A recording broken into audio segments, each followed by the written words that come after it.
Hello friends, Suraj Kumar online classes में आपका स्वागत है। आज हम लोग पैराग्राफ 6 को देखेंगे। तो आइए देखते हैं कि पैराग्राफ 6 में महात्मा गांधी क्या कह रहे हैं। इसमें महात्मा गांधी कहते हैं कि ए मैन एक आदमी इज नॉट, जरूरी नहीं है, मतलब ए मैन एक आदमी इज मतलब है, नॉट मतलब नहीं, नेसेसरीली मतलब आवश्यक नहीं है, जरूरी नहीं है। वो कह रहे हैं कि यह जरूरी नहीं है कि एक आदमी हैप्पी मतलब खुश रहते हैं, बिकॉज क्योंकि ही इज रिच क्योंकि वह अमीर है। वो कहते हैं कि अब ये जरूरी नहीं है कि सिर्फ अमीर आदमी ही खुश रहता है, ठीक है। इसलिए वो कहते हैं ए मैन एक आदमी इज नॉट नेसेसरीली, जरूरी नहीं है कि खुश रहेगा, बिकॉज क्योंकि ही इज रिच क्योंकि वह क्या है, धनी है, और अनहैप्पी या वैसा आदमी ना खुश है, बिकॉज क्योंकि ही इज पुअर क्योंकि वह गरीब है। मतलब इस उनके कहने का मतलब हुआ कि ये जरूरी नहीं है कि जो आदमी अमीर है वो खुश रहता है हमेशा, ठीक है, या फिर जो आदमी गरीब है वो क्या होता है, ना खुश रहता है, दुखी रहता है अपनी जिंदगी से, ठीक है, ऐसा नहीं है। इसलिए उन्होंने कहा a man is not necessarily, ये जरूरी नहीं है कि एक आदमी हैप्पी खुश होता है, बिकॉज क्योंकि ही इज रिच क्योंकि वह धनी है, और अनहैप्पी या दुखी होता है बिकॉज ही इज पुअर क्योंकि वह गरीब है। उनके कहने का मतलब ये होता है। जबकि हम लोग देख रहे हैं कि जो ज्यादा अमीर होते हैं वो ज्यादा ना खुश रहते हैं, ठीक है, वो क्या होते हैं, पैसों के पीछे भागते रहते हैं, रिश्ता नाता सब कुछ क्या होते हैं, पीछे छोड़ देते हैं, बस वो पैसों के पीछे ही भागते रहते हैं, ठीक है। उनकी जिंदगी में चैन नाम की कोई चीज नहीं रहती है। जबकि जो गरीब होते हैं वो आराम से क्या होते हैं, आराम से खाते पीते हैं और आराम से सो जाते हैं, खुश रहते हैं अपनी जिंदगी में, ठीक है। आगे बढ़ते हैं। आगे कहते हैं कि द रिच यानी धनी आर ऑफ्न, प्रायः ऑफ्न मतलब आमतौर पर, प्रायः सीन देखा जाता है कि धनी आदमी जो होता है टू बी अनहैप्पी नाखुश होते हैं। ऐसा प्रायः देखा जाता है जो धनी होते हैं वो क्या है, अपनी जिंदगी में नाखुश होते हैं, दुखी होते हैं। द पुअर जबकि गरीब जो होते हैं टू बी हैप्पी वो क्या होते हैं, खुश होते हैं। आगे कहे कि ऐसा प्रायः देखा जाता है कि जो अमीर होते हैं वो क्या होते हैं, नाखुश होते हैं, दुखी होते हैं। अब ये इनके कहने का मतलब ये नहीं कि सारा का सारा अमीर जो है वो नाखुश होते हैं, ऐसा नहीं, प्रायः देखा जाता है, अक्सर देखा जाता है, ठीक है,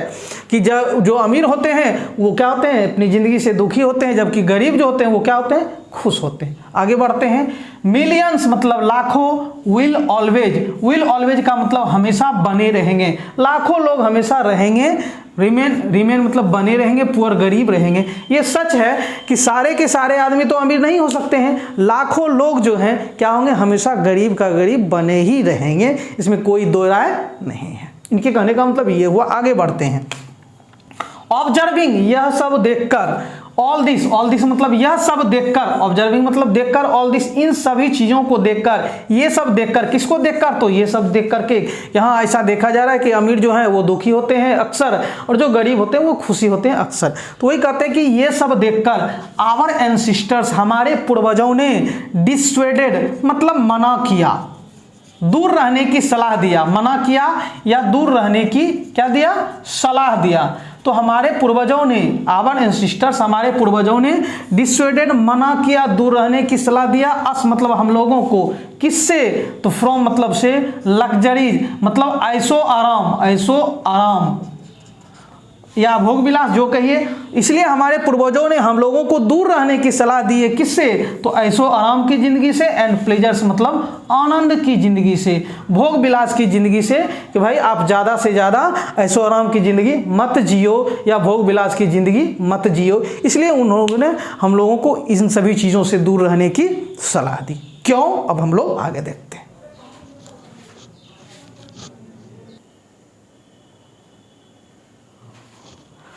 आगे कह रहे हैं कि आगे के सेंटेंस में कह रहे हैं कि वी हैव मैनेज्ड, हम लोगों ने व्यवस्था की, विथ द सेम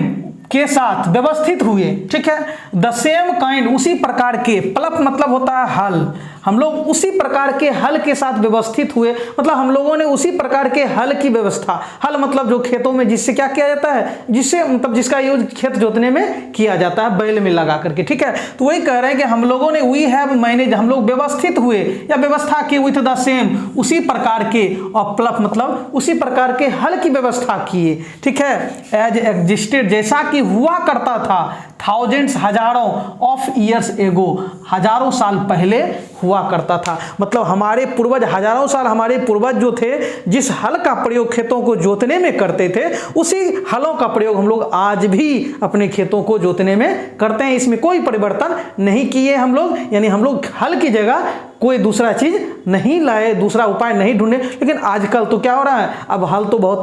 क्या हो गया, मतलब ये दर्शन इसका दुर्लभ हो गया, बहुत कम देखने को मिलता है हल का प्रयोग, ठीक है। लेकिन उस समय, जिस समय महात्मा गांधी ये लिख रहे थे, उस समय तो हल का ही यूज हो रहा था, इसलिए वो उस समय के संदर्भ में ये बातें कह रहे हैं। उन्होंने, वो क्या कहते हैं कि हम लोगों ने व्यवस्था किया with the same kind of प्लफ, उसी प्रकार के हल का एज एग्जिस्टेड, जैसा कि हुआ करता था थाउजेंड्स ऑफ ईयर्स एगो, हजारों साल पहले। आगे बढ़ते हैं,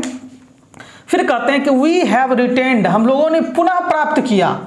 पुनः प्राप्त किया, वी हैव रिटेन्ड, हम लोगों ने पुनः प्राप्त किया, क्या प्राप्त किया, द सेम काइंड, उसी प्रकार के ऑफ कॉटेजेज, मतलब झोपड़ियों को, कुटीरों को, मतलब जैसा पहले हमारे पूर्वज जिस झोपड़ी में रहा करते थे, यानी जिस झोपड़ी का उपयोग रहने में करते थे, आज भी हम लोग उसी झोपड़ियों का यूज करते हैं रहने के लिए, वही झोपड़ी बनाते हैं। दैट वी हैड, जैसा कि हुआ करता था इन फॉर्मर टाइम्स, जो कि पहले समय में जिस तरह का झोपड़ी हुआ करता था, आज भी हम लोग उसी झोपड़ी को पुनः प्राप्त किए, उसी झोपड़ी में रहते हैं, ठीक है। यानी वी हैव रिटेन, हम लोगों ने पुनः प्राप्त किया the same kind of cottages, उसी प्रकार के कुटीर झोपड़ियों का, that we had in former time, जो कि हम लोगों के पास पहले था। आगे है एंड, और आवर इंडिजेनस, हमारा स्वदेशी, स्वदेशी मतलब होता है स्व मतलब स्वयं के, देश मतलब देश में बना हुआ, स्वदेशी एजुकेशन, और हम लोग जो है अपने स्वदेशी एजुकेशन को ही प्राप्त कर रहे हैं, किसी विदेशी एजुकेशन को प्राप्त नहीं कर रहे हैं। रिमेन्स मतलब बना हमारा जो,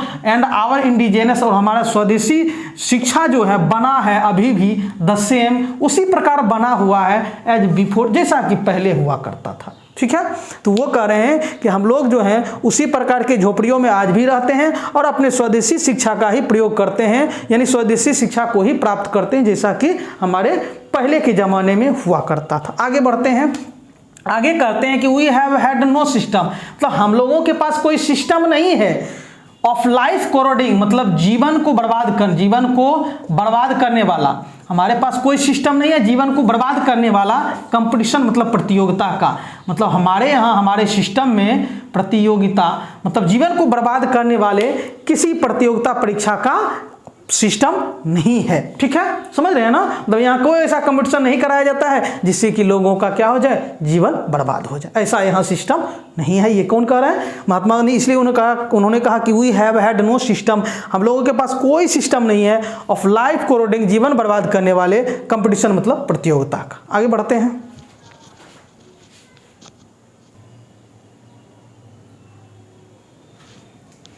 अब आगे कह रहे हैं कि इच फॉलोड, प्रत्येक आदमी जो थे, फॉलोड मतलब पालन किया करते थे, हिज ओन अपने ऑक्यूपेशन, अपने व्यवसाय का पालन करते थे,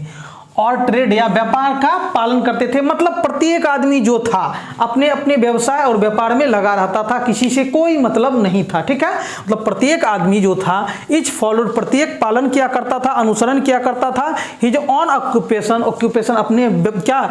ऑक्यूपेशन मतलब पेशा का, और ट्रेड या व्यवसाय का, व्यापार का, अपने अपने व्यवसाय और व्यापार में लगा हुआ रहता था, अपने अपने कामों में लगा हुआ रहता था। एंड चार्ज्ड, और लिया करता था ए रेगुलर, एक नियमित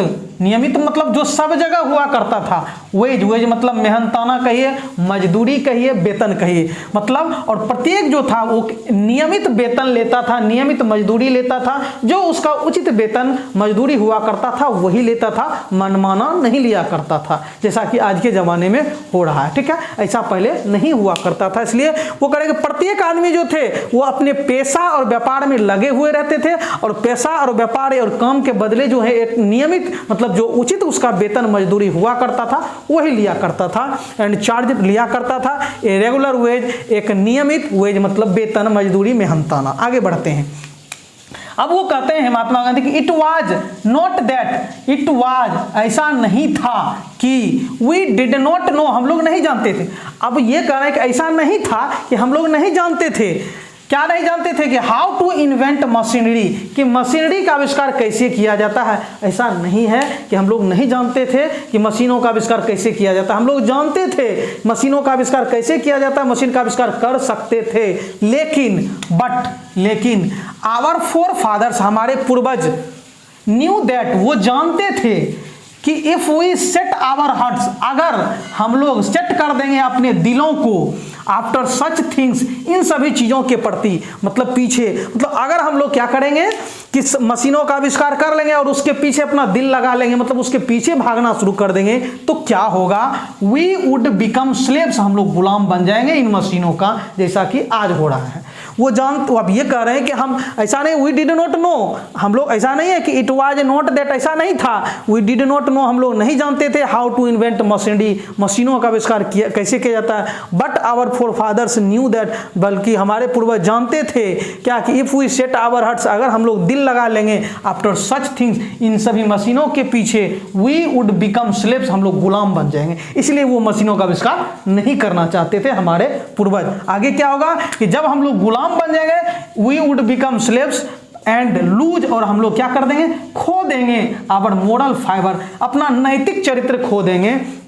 नैतिक मूल्य खो देंगे। वो कहते हैं कि ऐसा नहीं है कि हम लोग मशीनों का आविष्कार करना नहीं जानते थे, जानते थे, लेकिन हमारे पूर्वज जानते थे कि अगर हम मशीनों का यूज करना शुरू कर दें, आविष्कार करना शुरू कर दें, तो हमारे जो आने वाले जनरेशन होंगे वो इन मशीनों के पीछे क्या कर देंगे, अपना धीरे धीरे दिल लगा देंगे, मतलब उसके पीछे भागने लगेंगे, हर काम मशीनों से ही करना चाहेंगे, जिससे क्या होगा कि हम लोग क्या होंगे, हमारे जो जनरेशन होंगे गुलाम बन जाएंगे, और जो ही गुलाम बनेगा मशीनों का, तो क्या हो जाएगा, उसका नैतिक चरित्र क्या हो जाएगा, नैतिक चरित्र का हनन हो जाएगा, नैतिक मूल्य घट जाएगा। इसलिए वो ऐसा बोल रहे हैं। आगे बढ़ते हैं।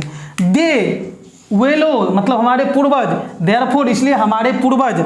आफ्टर के बाद, आफ्टर मतलब के बाद, ड्यू डेलिब्रेशन मतलब विचार विमर्श के बाद, इसलिए हमारे देयरफॉर, दे मतलब वे लोग, मतलब हमारे पूर्वज, इसीलिए आफ्टर के बाद, ड्यू डेलिब्रेशन, उचित विचार विमर्श के बाद, डिसाइडेड, निर्णय लिए, दैट की वी शुड ओनली, कि हम लोगों को केवल चाहिए, डू मतलब वही करना चाहिए, वी शुड ओनली डू, वही करना चाहिए, व्हाट वी कुड, जो कर सकते हैं, विथ आवर हैंड्स, अपने हाथों से, एंड फिट, अपने पैरों से कर सकते हैं। इसलिए क्या हुआ कि देयरफॉर, इसलिए हमारे पूर्वज जो हैं आफ्टर ड्यू डेलिब्रेशन, उचित विचार विमर्श के बाद, डिसाइडेड, निर्णय लिए कि that we should do only do, हम लोगों को केवल वही चीज़ करना चाहिए, व्हाट वी कुड, जो हम लोग कर सकते हैं, with our hands and feet, अपने हाथों और पैरों से कर सकते हैं, केवल वही काम करना चाहिए, और जो काम हम लोग हाथों और पैरों से नहीं कर सकते हैं उसको नहीं करना चाहिए। ठीक है, आगे बढ़ते हैं।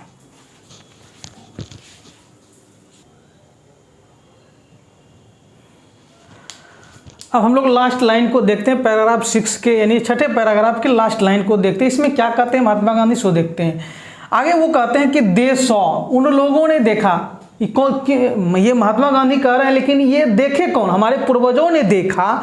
दैट, हमारे पूर्वजों ने देखा, मतलब महात्मा गांधी के अनुसार, दे सॉ मतलब हमारे पूर्वजों ने देखा, दैट की आवर रियल, हमारा जो वास्तविक हैप्पीनेस, खुशी है, एंड हेल्थ, और स्वास्थ्य जो है वो कंसिस्टेड, निहित है,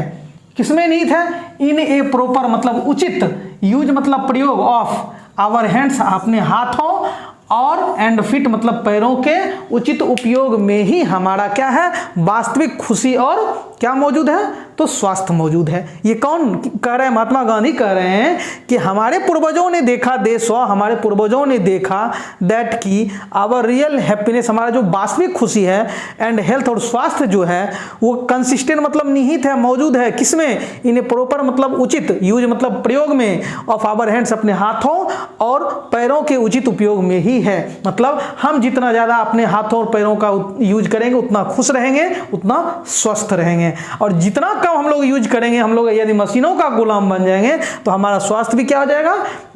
ठीक नहीं रह पाएगा, हम लोग उतना स्वास्थ्य हमारा ठीक नहीं रह पाएगा, उतना खुश भी नहीं रह पाएंगे, जैसा आज लोग हम लोग के साथ हो रहा। हम लोग क्या हो गए, मशीनों का गुलाम हो गए हैं, जिसके कारण क्या हो गया कि हमारा स्वास्थ्य तो ठीक रहता ही नहीं है, और हम लोग उतना खुश भी नहीं रह पाते हैं। ठीक है, तो मिलते हैं अगले वीडियो में पैराग्राफ 7 के साथ, तब तक के लिए जय हिंद।